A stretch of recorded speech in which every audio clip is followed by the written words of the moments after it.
Depuis la conférence sur la sécurité de Munich, Friedrich Merz a dressé un diagnostic sévère de l'ordre mondial, pointant l'érosion des relations entre les États-Unis et l'Europe. Les conséquences de la tempête Nils, qui a fait 2 morts, continuent de perturber certaines régions de France. De nombreuses zones sont toujours menacées d'inondations. Les négociateurs de 7 partis élus bruxellois ont conclu un accord de coalition après plus de 600 jours d'impasse.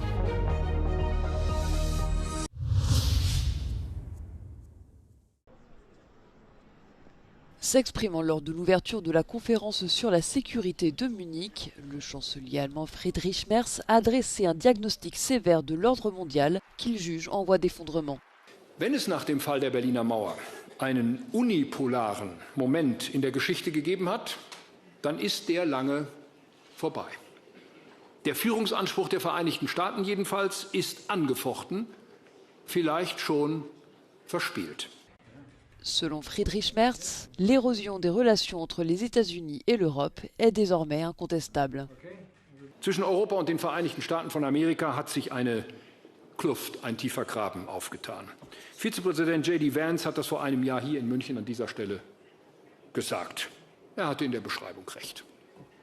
Der Kulturkampf der MAGA-Bewegung in den USA ist nicht unserer. Die Freiheit des Wortes endet hier bei uns, wenn sich dieses Wort gegen Menschenwürde und Grundgesetz wendet. Und wir glauben nicht an Zölle und Protektionismus, sondern an freien Handel. Le chancelier allemand a averti que les États européens devront repenser complètement leur approche en matière de sécurité et de défense. Les conséquences de la tempête Nils continuent de perturber certaines régions françaises. Si les alertes au vent et rafales ont pour la plupart été levées par Météo France, des alertes crues orange, voire rouges, sont toujours d'actualité, particulièrement dans le sud-ouest. Là, nous sommes à 8,75 m ce matin à l'échelle de l'Aréole, ce qui correspond à une forte crue. Mais on est encore assez loin de l'épisode de 2021 qui était à 9,80 m. Et de l'épisode de 1981 qui fait date, qui était à 10,50 m. Donc voilà, il y a encore de la marge au pire, mais on s'approche voilà, des niveaux qui sont des niveaux problématiques.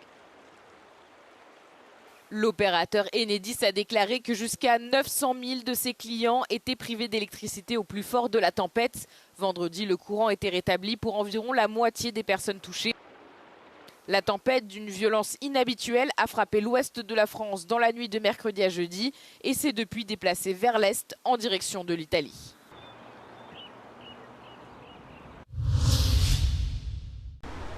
Les négociateurs des 7 partis élus de la capitale belge ont conclu un accord de coalition jeudi soir après plus de 600 jours d'impasse et près de 3 jours de discussion semblables à un conclave. Depuis les élections de juin 2024 qui n'ont pas permis de désigner un vainqueur clair, la région autonome de Bruxelles-Capitale est enlisée dans une crise politique et financière. Cette crise, qui a duré près de 2 ans, a finalement pris fin lorsque les négociateurs ont décidé de s'enfermer dans un bâtiment de la fondation universitaire, promettant de n'en sortir qu'une fois un accord conclu. Tout le monde s'est rendu compte aussi de l'urgence. Bruxelles était vraiment au bord du gouffre, puisqu'on le sait, il y avait un nouveau budget en 12e provisoire qui aurait été nécessaire. Il y a également des situations financières compliquées dans certains OIP. Et donc tout le monde, à un moment donné, a eu ce sursaut de responsabilité.